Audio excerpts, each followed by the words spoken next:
Welcome to the show, everybody. Trump has folded on tariffs, or has he? Maybe temporarily or not.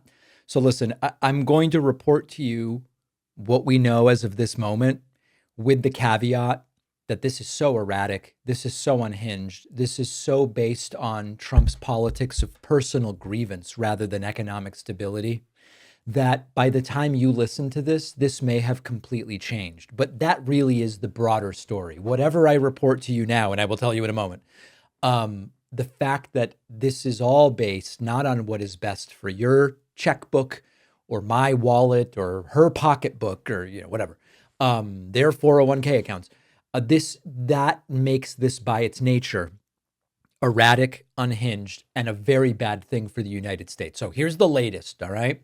White House pauses tariffs on some Canadian and Mexican imports until April 2nd. This is a report from CNBC, and here's what we know as of this moment. Trump granted temporary tariff exemptions for Canadian and Mexican goods covered by the North American Trade Agreement, known as USMCA, until April 2nd. So temporary, only for goods covered by that agreement, and only until April 2nd. Trump is poised to enact reciprocal tariffs April 2nd on foreign nations that have import taxes on U.S. goods. Mexican President Claudia Sheinbaum said Mexico should be spared when U.S. reciprocal tariffs come into effect. Canadian Prime Minister Justin Trudeau said his goal remains to get all tariffs removed, and his government is having discussions about possibly delaying a second wave of retaliatory tariffs against the U.S. Trump spoke to Trudeau Wednesday, told him what he's doing is not good enough. We covered that yesterday. Thursday's tariff exceptions excluded those imposed on China. The country is standing tough, saying it's prepared to fight any type of war with the United States. If you asked me the question, what do I expect on April 3rd, the tariff situation to be? My answer is I have absolutely no damn clue. And the fact that I have no idea, and maybe Trump does have an idea or he doesn't, we don't know. But the fact that I have no idea, and the markets have no idea, and employers have no idea, and suppliers have no idea, and travelers have no idea, and business owners have no idea, that is core to financial instability. Now, yesterday, the stock market, it was very up and down, but it was a recovery day initially, and then it collapsed, and then it went back up, and then it was down 500 points. You might be saying to yourself, if Trump's plan was become the arsonist who puts the fire out to then get credit and say, why isn't everybody praising me for putting out the fire? Well, you started the fire. If the idea was Trump's going to create all of this craziness in order to then end it and have the stock market recover and make himself the savior, it's early. It doesn't seem like that is working because it is such a level of instability and unpredictability that putting the tariffs on was bad for the stock market, and then pausing the tariffs didn't seem to help the stock market because no one has any idea what it is that is going on and what there is to expect. If we zoom out and go back to my idea from Wednesday, is all of this meant to hurt the economy temporarily, to allow the billionaire robber barons to come in and buy up assets cheaply to then profit on them? Even if that is the plan, and we don't know if it is, and it very well may be, even if that is the plan, it also doesn't seem as though the stock market and other markets are reacting in the way Trump would want them to react. So whatever his plan is, we don't know if he has a plan. The theme here is erratic, egomaniacal, self-centered instability. And that is not good. And you know how we can tell that the country doesn't think it's good? Trump's approval rating, which I want to talk about next. Donald Trump's approval rating has gone negative for the first time during this second presidential term. And this is a major problem for Trump, and maybe even more so, it's a major problem for Republicans other than Trump. Didn't take long, did it? Just over a month into his second term, Donald Trump's approval rating has officially flipped negative, according to 538. What this means is that more Americans disapprove of the job that Trump is doing rather than approve. This is the first time this has been the case during this second term. And if history is any indication, that is not a number that is likely to bounce back. Let me explain. Approval ratings for presidents in the modern partisan era only decline. And I've spoken about why before.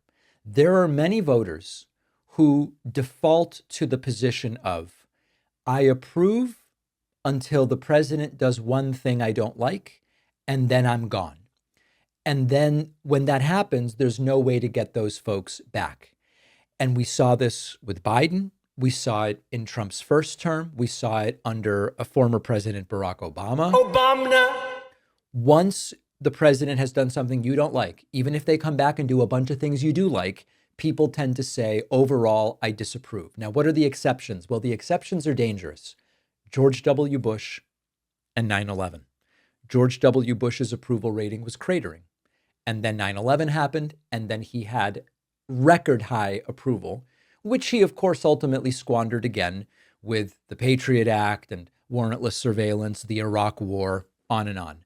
But the point is, the sorts of events that in the modern political era significantly boost your approval rating, more than a point or two, right, are the sorts of events that can be very dangerous if presidents start to get ideas. This brings us back to last week. Would Trump allow a terrorist attack to happen if he thought it would benefit him politically? Let's put that aside for a moment. Now go back to the numbers. Trump's approval was just barely in the green by like 0.1%, more people approving than disapproving. And then the tide turned. Trump is now completely underwater. It's a brief, a small shift, but it puts Trump underwater. This came on the news of the tariffs taking effect. It immediately hit consumers. The stock market took a dive. Later that night, Trump gave the joint address to Congress, which was relatively well received by those who watched it, but the audience was overwhelmingly Republicans. And at a national level, it was not so well received. So what do we think is next, and what do we think this is all about? If you look at Trump's first term, his approval turned negative by day 15. So negative approval, underwater approval, doesn't necessarily mean that you can't hold on.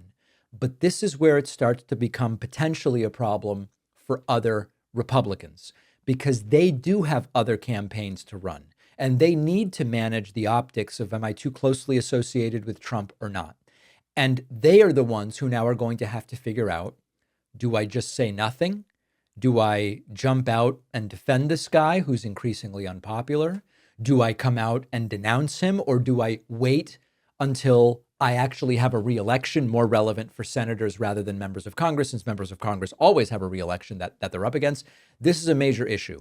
CNN's Harry Enton said that Trump's approval numbers overall and on the economy specifically are historically awful heading into his joint address to Congress.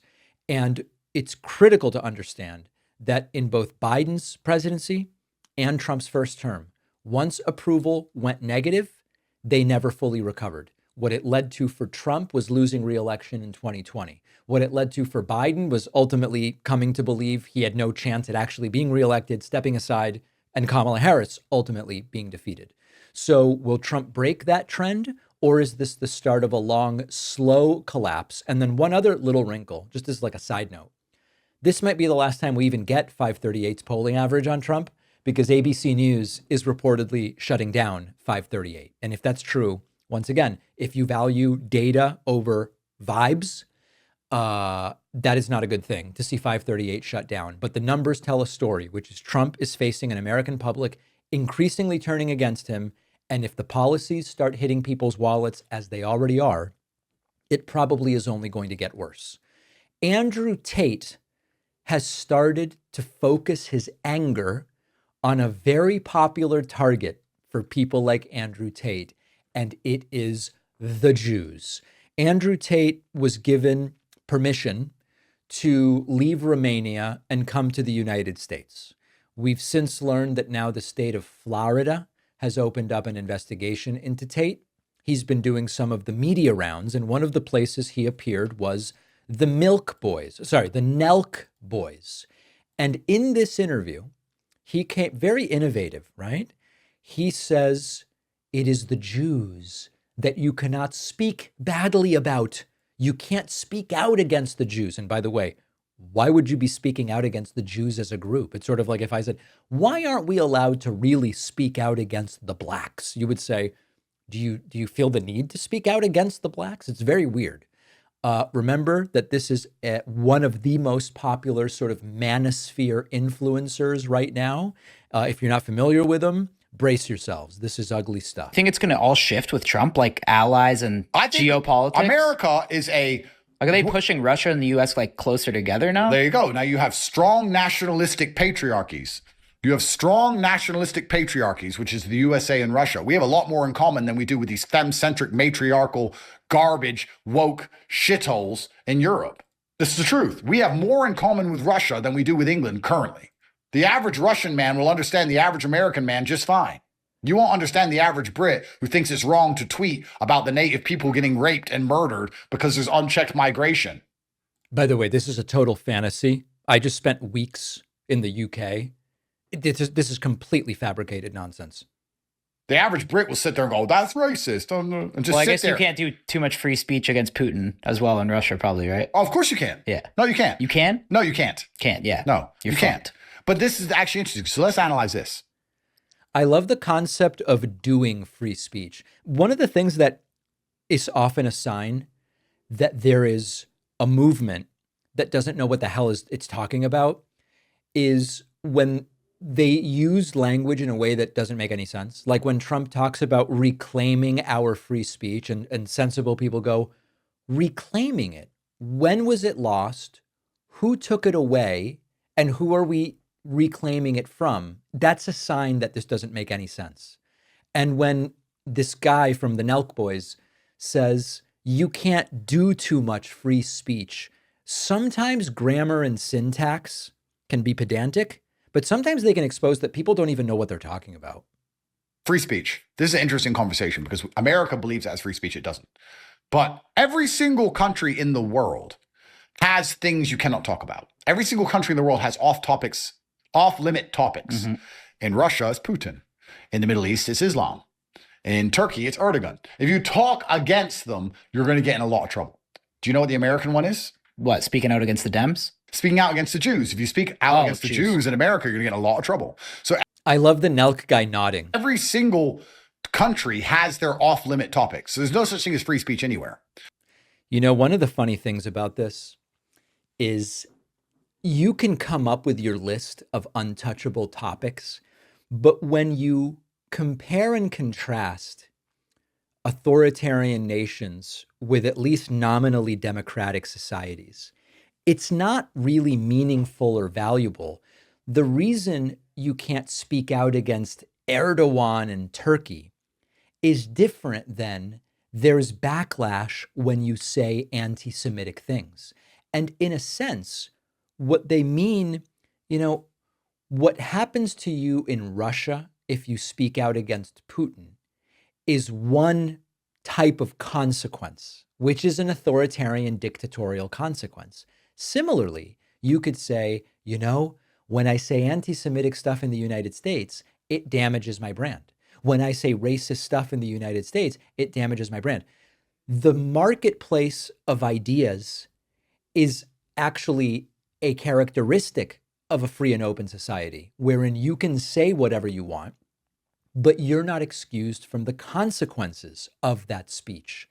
That's different than when you talk about the authoritarian dictator, you end up accidentally falling out of a window and stabbing yourself 6 times. And so, of course, what underlies this is that Andrew Tate would love to be saying more anti-Semitic stuff, but he can't get away with it. And this is actually a feature when people talk about cancel culture and my speech was taken away and all this stuff. Very often this is translated as there's really horrible stuff I would like to say, but it would have social consequences, so I'm not going to say it. And a lot of the people who scream the loudest about free speech are actually the ones who want to use it for horrible purposes. And of course, that's exactly what Andrew Tate wants to do, which, by the way, he should be allowed to do it, but he shouldn't be exempt from the consequences of that speech. Let's talk about eggs. I love eggs. as a topic. Donald Trump promised that he would bring down grocery prices on day one. And yet here we are, something like 30-something, 40-something days into Trump's term. And eggs are now more expensive than ever, breaking records almost every single day. And this is not some kind of, designer egg infused with gold leaf and Elon Musk's tears. These are just regular eggs, now up 33%, almost 1 percentage point a day since Donald Trump became president. According to a new report, big egg corporations may actually be using avian flu as an excuse to jack up prices and rake in record profits. Yes, avian flu is a problem, and also there may be price gouging going on.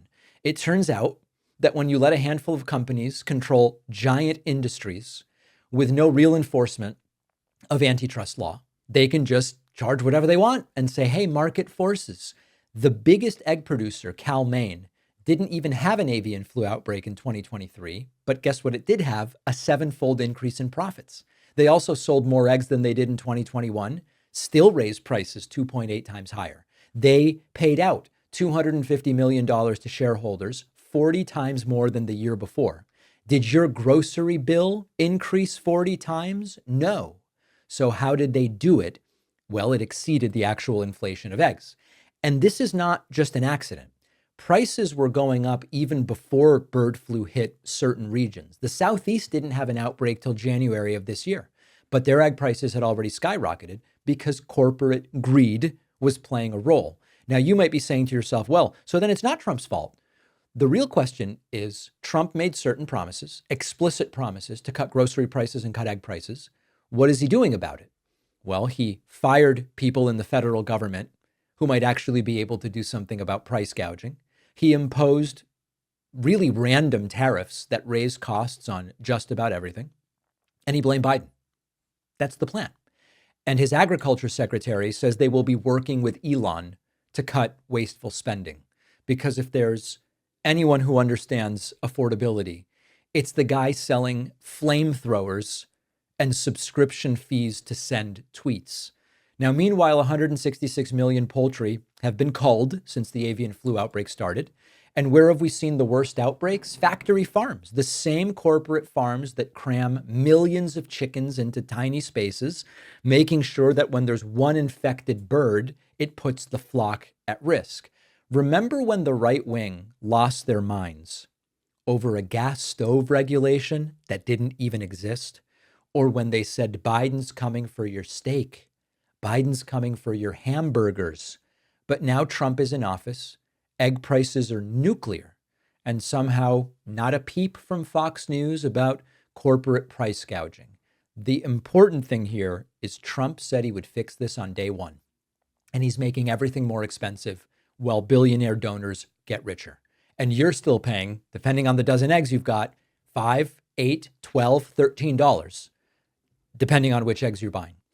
And they are the ones earning the record profits. So we will see where egg prices go, but this is getting very ugly. I have something incredible to tell you. We are now on the verge, potentially, of my forthcoming book being an unbridled success. You know, when we started this whole thing, and I started thinking, can we sell 1,000 books? Can we sell 3,000 books? Does anybody want my book? The orders started to trickle in. I am now proud to report to you that we have more than 6,500 pre-orders of the book.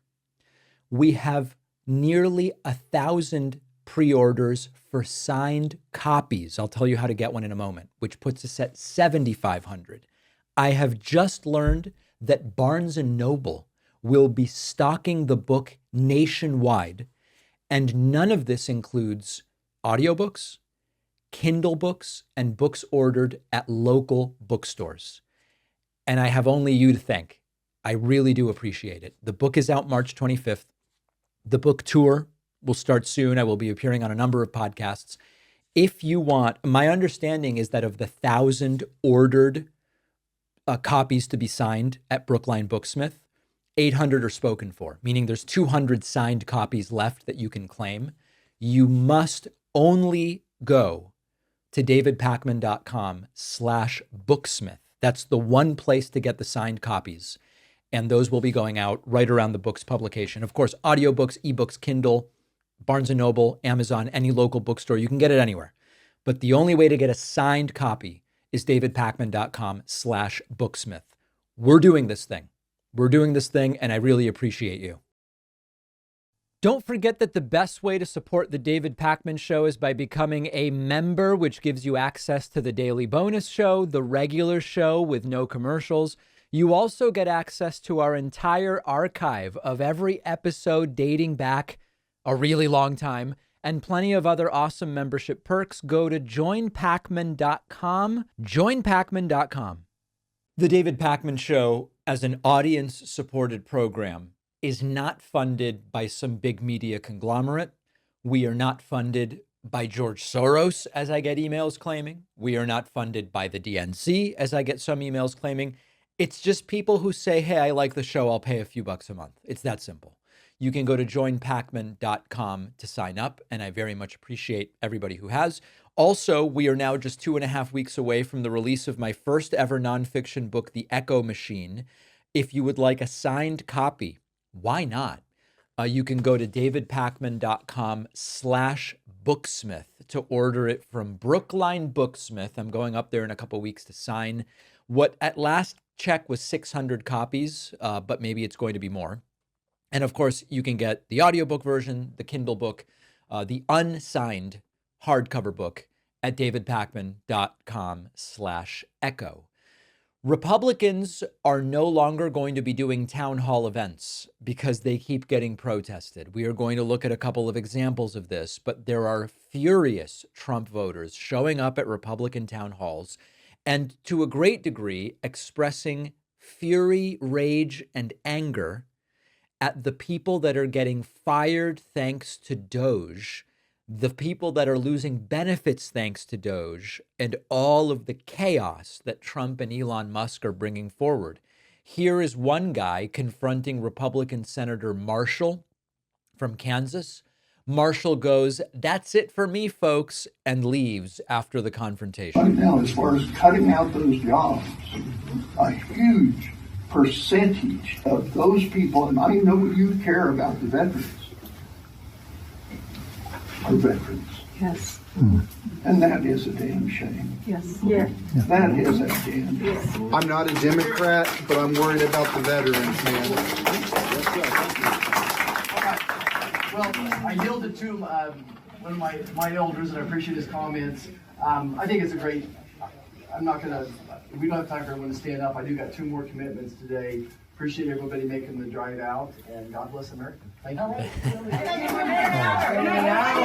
And off he goes, and people are not happy.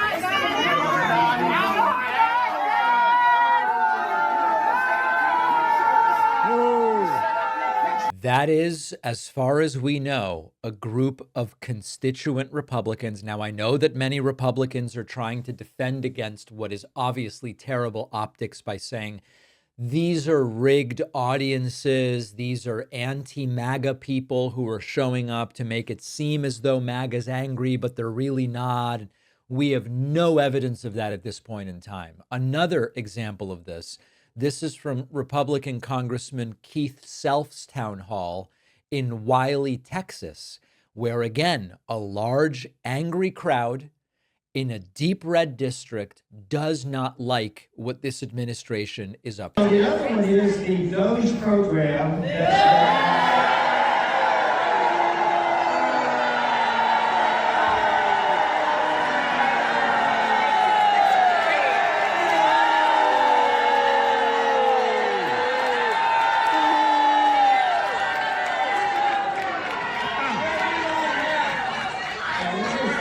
This is very closely akin to this is very closely akin to what Bill Clinton did between 94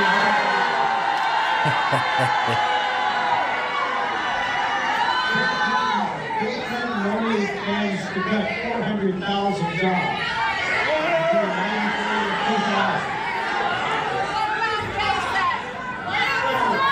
All right, so listen, these have been going so poorly that Republicans have been directed, do not do these anymore. And of course, they love to say that they are for more speech rather than less.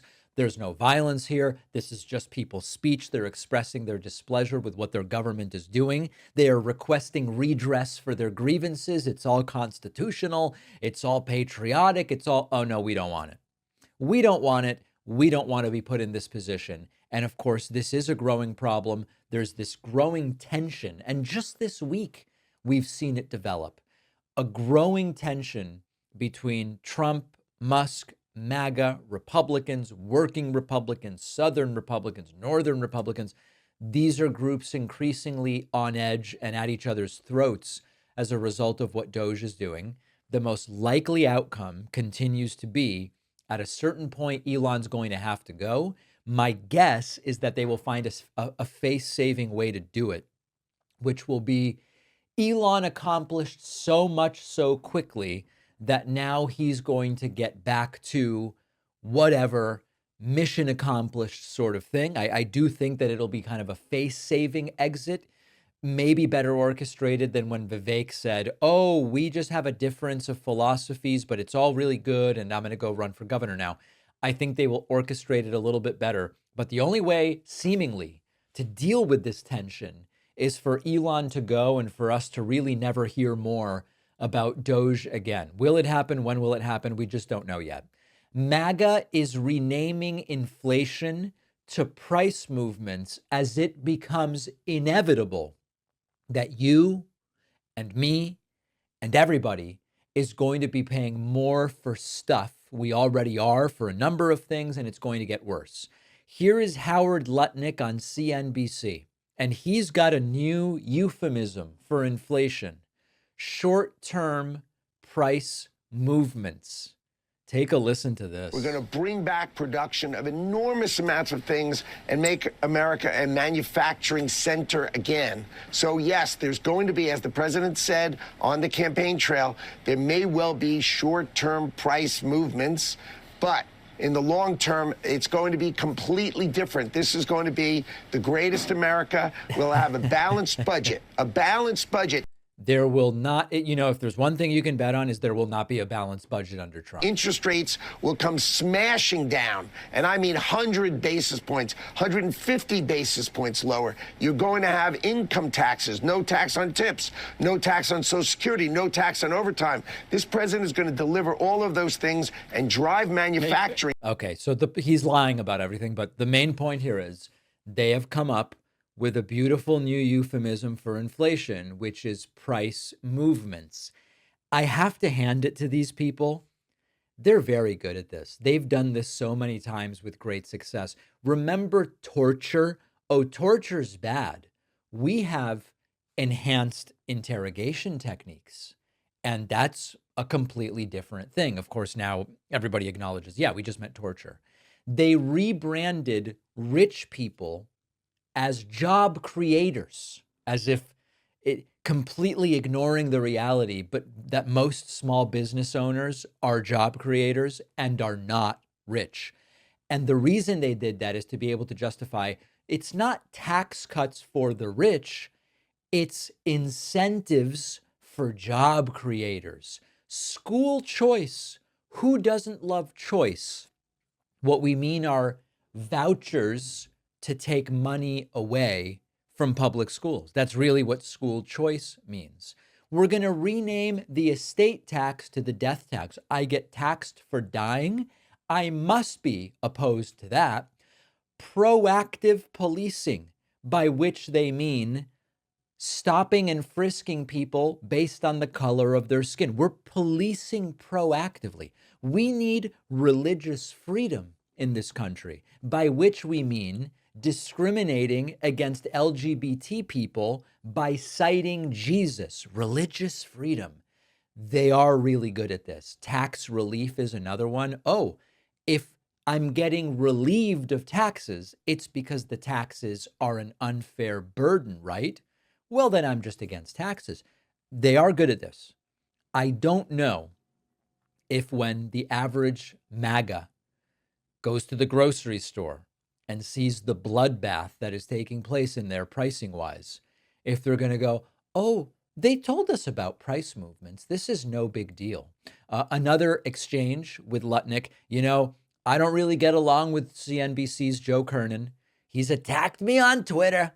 But here, he is saying to Lutnick, you're not even willing to acknowledge that tariffs cause inflation and the price level to go up. And Lutnick's like, no, printing money causes it. I mean, how much pain are we going to be willing to take in inflation if all of a sudden they hit us right back? Remember, so you made one comment. So inflation comes from a government printing more money. Some prices You don't can think it can rise. come from This tariffs? bottle of water. It can't happen at all No, from tariffs? tariffs do not create inflation. Printing money creates inflation. You have a balanced budget. There can't be inflation. It doesn't mean one product could be more expensive and This is a lie. one product could be less expensive. But China, I'll give you an example. China has the highest tariffs in the world. In the world. Everything gets tariffed in China, and they don't have inflation. In fact, By the way, now he believes, I would be curious if you went to, these guys love saying, we believe China's lying about their GDP. We just don't believe China's GDP growth numbers because it's inconvenient. And now all of a sudden he goes, look at China's data. The same data that you claim we can't trust. they have deflation. India, the second highest tariffs in the world, they don't have inflation. So this concept is just people whining and complaining and not being truthful. The fact is, we need to protect America. Why does China tariff everything and we give them a free ride back here? And they subsidize the opioid production. Now, let me tell you the truth about printing money. If the government prints money, which it's a euphemism, we really mean increase the money supply, right?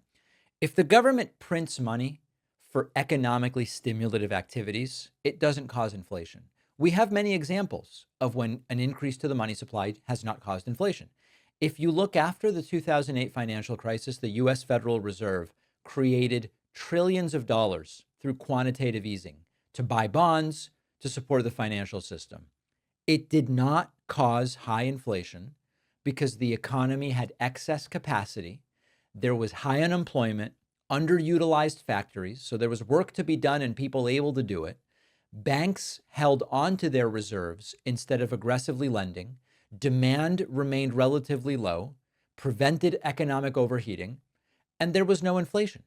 Lutnick wants us to trust China's data when convenient and distrust it when convenient. He wants us to believe that we don't have access to historical information about inflation. And all of it is meant simply to support and defend the completely misguided economic policies of Donald Trump. Is it working? Let's see when we get data about February later this month. If you value what we do at The David Pakman Show, remember to support us on Patreon. Go to patreon.com/David Pakman Show, where you can get access to behind-the-scenes videos, the daily bonus show, the commercial-free daily show. You can support the show for as little as $2 a month. Check it out at patreon.com/David Pakman Show. Almost 2 in 5 Americans say that living here is no longer enjoyable, and almost 1 of 5 straight up say, I am planning to leave Donald Trump's America. Now, remember that 2 weeks ago, we did this story about record number of Americans are looking to leave. The companies that help you get golden visas or whatever the case may be are seeing a huge upsurge in the number of requests. It's even worse than we thought. A shocking new survey has found that 17% of American adults, that's almost 1 in 5, want to move out of the United States within the next 5 years. And even more concerning, 5% are actually planning to take concrete steps to leave. 2% are already in the process of taking concrete steps to leave the country. Now, let me be clear about what's happening here. This is not just people casually saying, oh, I might like to live somewhere else someday. These are Americans who are actively looking to leave their own country because they are deeply concerned about the direction the country is heading. The survey was done by Talker Research, and it found that millennials are leading this exodus. A full quarter of them, or of us, I guess, since I'm in that group, want to relocate abroad. This is the generation that really came of age during the 2008 financial crisis, crushed by student loan debt, often can't afford housing, and now witnessing this rapid erosion of rights and democratic norms in Trump's America, and many of us are sick of it. Now, one relevant question is, well, where do these people want to go? The top choice is Canada. 19% of those who want to leave say Canada is my preferred destination. It's really difficult to move to Canada. Now, it's not hard to see why people would want to go there. 41% say universal health care is a major draw for Canada, but it is very difficult to move to Canada. Americans, to a degree, are leaving because they want actual health care that doesn't bankrupt them. That is a profound indictment of the American system. Now, after Canada was Italy, England, Australia, Ireland, and there were other countries there as well. But here's what I find maybe most disturbing about these findings. 69% of respondents, so this is more than 2 out of 3, 69% of respondents say they're worried about the general direction the United States is heading, and 65% describe American society as having become toxic. This is not normal, okay? This is a crisis of confidence in American institutions and in American society. And the economic factors are equally troubling because more than half of respondents say living in the US is just no longer affordable. 55% say that the growing gap between rich and poor is limiting their opportunities. Almost 40% say they believe they'd have a better chance at financial security in a different country. And then there's also work-life balance, where 57% said the approach in the US to work-life balance is inadequate, working ourselves to death while other countries provide mandatory paid vacation, paid family leave, reasonable work hours, and a whole bunch of other legal infrastructure to sort of limit the degree to which work can completely take over your life. Maybe most damning, 65% believe our healthcare system is broken, and 66% believe that the education system is broken. And we have, when you look at the federal government right now, an administration that says they will fix the healthcare system with something that after 5 years, Trump still can't name, and that they will fix the educational system by getting rid of the Department of Education and letting for-profit and Linda McMahon sort of have at it. These are, in a functional society, fundamental pillars, and many Americans have completely lost faith in them. In my book, by the way, The Echo Machine, the first hardcover copy, which I have here, I have a chapter. Which chapter is this? Whose book is this? I don't recognize any of this stuff. No, I have a chapter called, oh my goodness. I think I forgot to put the chapter in the book. No, I'm completely kidding. I have a chapter in the book where we actually go through the countries that have figured out some of these things. Do they suffer when it comes to the stuff we are told is uniquely American? Are the business environments so much worse in countries that take care of their citizens, like Finland and Denmark, for example? Can you not start a successful business there? Turns out you can. Can you not individuate yourself and do what you want to do? No, it turns out that you can, but you can do it while also knowing that no matter what job you have or none at all, you'll have healthcare, or that no matter what job you have or none at all, your kids will have reasonably good educations. So we talk about that significantly in the book. And it's important to mention that this is not all due to Trump.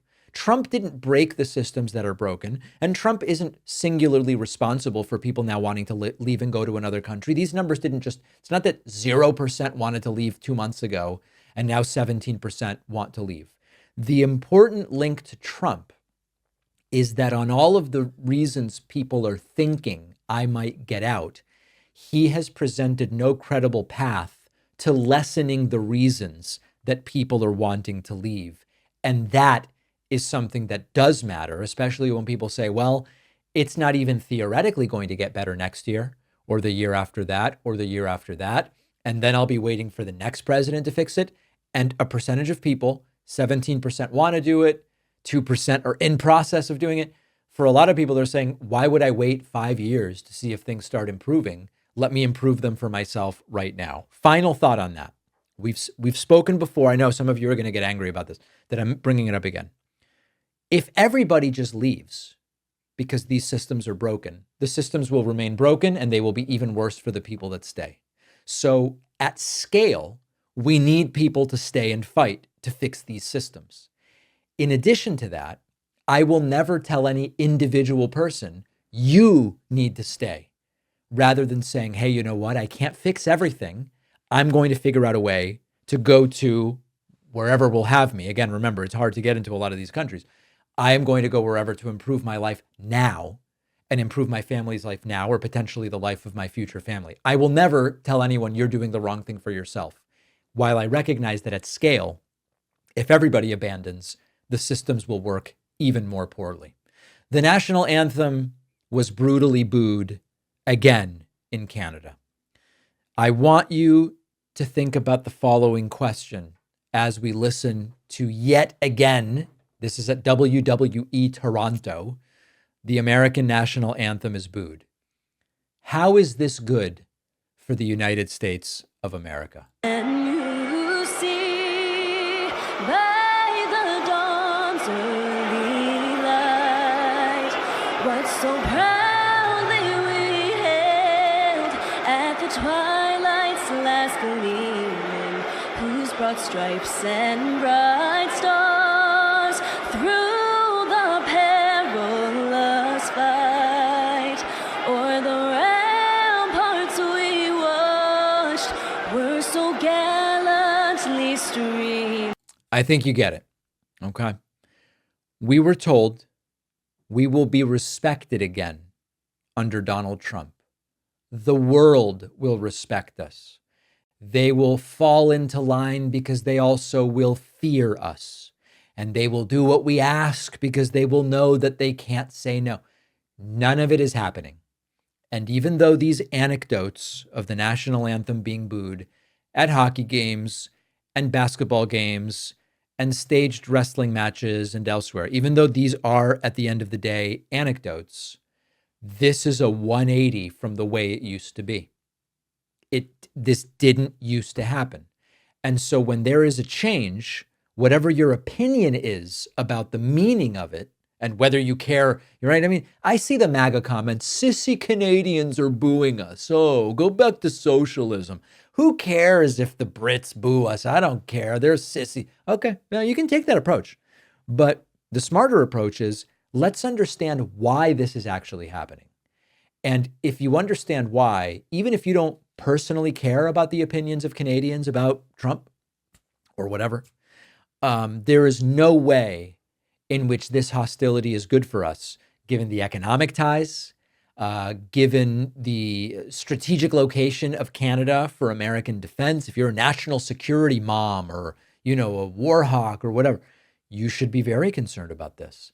And so the takeaway is, you'll have your visceral reaction. The MAGAs will say, we don't care about pussy Canadian. Yeah, I know you don't. Okay, whatever.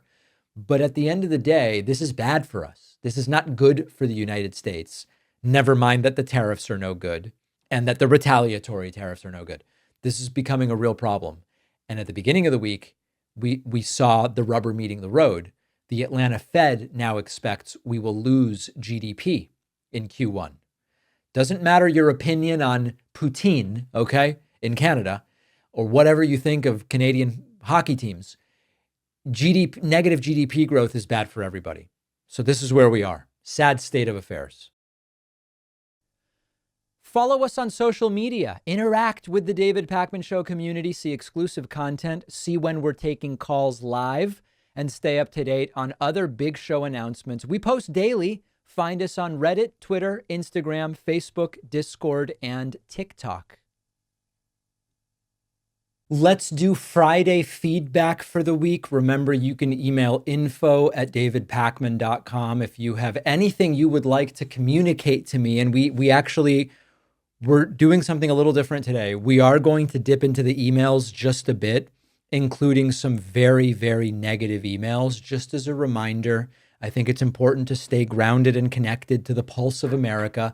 And there are really angry Trump supporters that are now coming after me with a newfound motivation. They're emboldened and blah, blah, blah. Okay, so we start with David, who said, Pakman, you are brain damaged. Maybe you need to your doctor or go back to South America. Yes, certainly. I am the one who seems brain damaged based on this email. Mark wrote in saying, stop. Now I'm going to censor a couple words here only because I don't want to get the content blocked. It's not because we're on radio anymore. We're not. Mark said, you're such a little soy boy, pejorative word for gay people. I can't believe any woman in her right mind would have a kid with your soft ass. You need to stop promoting socialism in our effing country. If that's what you want, go the F back to Argentina. Also, is your boyfriend jealous of the woman you had a kid with? Yes, he's very jealous, very, very jealous. I am not a socialist. I'm not promoting socialism. I'm not advocating for socialism.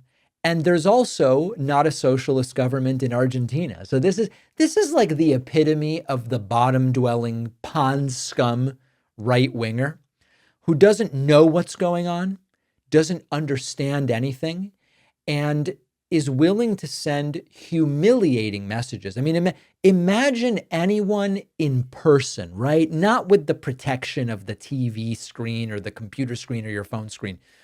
Speaking in this way to other people, you would not get very far in this world. And you know what? I assume that this guy has not gotten very far in this world. And he sounds very angry and sad. And, I used to I've talked before about, I used to kind of react to messages like this sometimes by feeling anger or how dare they or whatever. And I sit back and I think to myself, I have friends, I have family, I have a life. It would never occur to me to treat anyone by speaking to them in this way. It would never occur to me to write to people I don't know and say things like this. This guy must have a really sad life.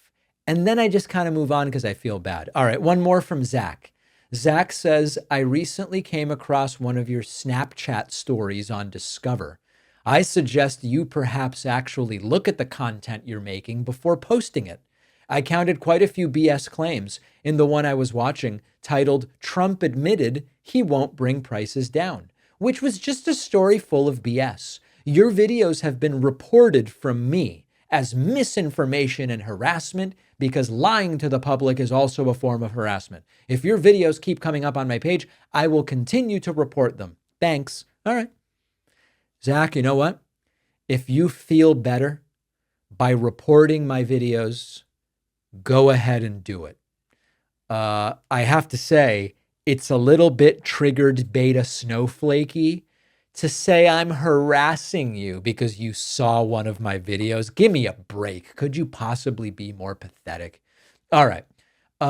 User deleted on the subreddit says, with an important reminder, being rich does not equate to being smart. Donald and Elon are prime examples of this. Well, it's absolutely the case that there is a large swath of the population in this country that believes if you figured out a way to be rich, you must be smart. And it doesn't consider that when you are given a ton of money, it's really easy to just stay rich. In fact, if you're given a lot of money and you end up not rich, you're probably particularly incompetent. And not only that, we know that Trump is impressed both with money and with authoritarianism, hence why Elon Musk is hanging around with him and why he seems so impressed with Vladimir Putin and defers to Putin over Zelensky, despite Putin being a brutal authoritarian and Zelensky fighting a defensive war. So yes, it's an important reminder. Being rich does not necessarily equate to being smart. Lynn Daniels commented on YouTube, Trump said, I couldn't find anyone smarter than him. Translation, I couldn't find anyone richer than him. Of course, another take on a very similar perspective. We are told that Trump is just so impressed with Elon's intelligence, and that's why Elon has all this power.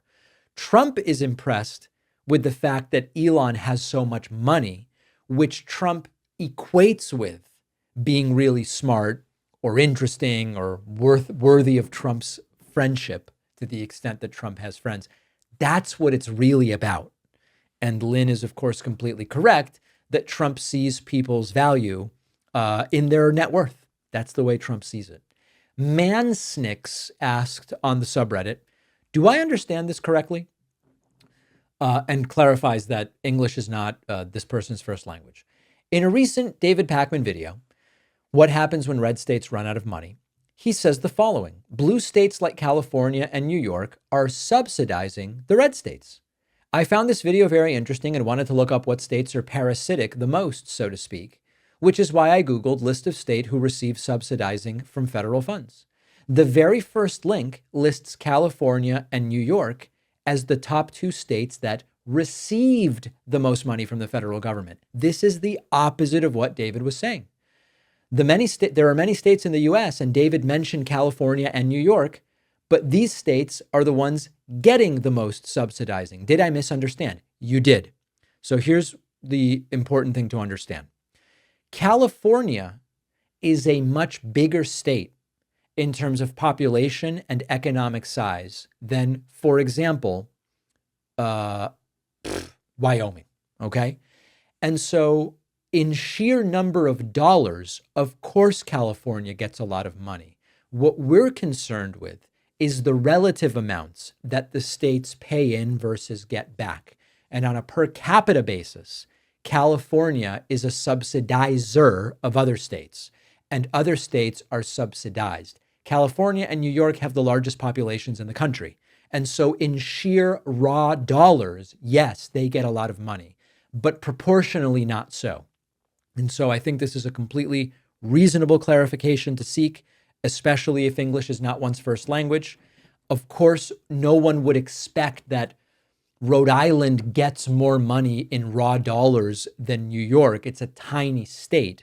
But what we're concerned with is proportionality. Who is supporting other states versus who is being supported by other states. Daniel CC is asking about 2028 and Democratic candidates and says, are you worried about the electability of potential 2028 Democratic presidential candidates? I've seen lots of people express worry and skepticism that a woman like Michigan Governor Gretchen Whitmer or a gay man like Pete Buttigieg could win a presidential election because of concerns over sexism and homophobia. Another possible contender is Gavin Newsom, who could suffer electorally due to anti-California bias. Governors Josh Shapiro and J.B. Pritzker are Jewish, and their candidacies could potentially be hurt by anti-Semitism. How concerned are you about the electability of these candidates based on Americans holding bigoted views? How much could their identities hurt them? Personally, I acknowledge bigotry is a very real problem. I don't think we should be scared away from supporting female or gay or Jewish candidates. I think as long as the candidate is charismatic enough, we can overcome the votes lost due to bigotry. Funnily enough, I would be concerned if Newsom were our nominee due to national perceptions of California, because California has been successfully demonized by the right. I brought up the anti-Semitism issue when Kamala Harris was considering Josh Shapiro and ultimately went with Tim Walz. It's clear that anti-Semitism, homophobia, misogyny, it would help Jewish, gay, or female, it would hurt Jewish, gay, or female candidates. But I generally agree with Daniel that if we pick the correct, genuine candidate who has a genuine self that is charismatic and appears to connect with voters and can communicate at least a few key ideas, that the damage done by the bigotry of the country would be overshadowed by their charisma and appearing to be just genuine people. So I agree with Daniel. I don't think we should shy away from a candidate based on identity, if otherwise they are the sort of person that the Democratic Party should be supporting. And I hope that in 2028, such a person does end up being the nominee. Chris Swan commented about the booing of the American national anthem in Canada. We'll stop booing your anthem when Trump stops threatening us. Fair deal? It seems pretty fair. And of course, all the people broken up about how dare they in Canada boo our national anthem seem to say nothing about threats from Trump to take over Canada by economic force and make it our 51st state. maybe think about that a little bit before you start the crocodile tears and the pearl clutching over the booing of the national anthem. I don't like seeing the booing either. I mean, it's clear that the booing in Canada is a sign that all is not well with the relationship between the two countries. That concerns me. It's not about the specifics of the booing, it's what it signals. We have such a great bonus show for you today. My book will be out in 2.5 weeks. Make sure to pre-order The Echo Machine on Amazon, Barnes & Noble, at your local bookstore, or if you want a signed copy, go to davidpakman.com/booksmith. We are doing what we can to make this a successful book launch. We will see. It may fail, and you may never hear me talk about writing a book again. Wouldn't that be sad?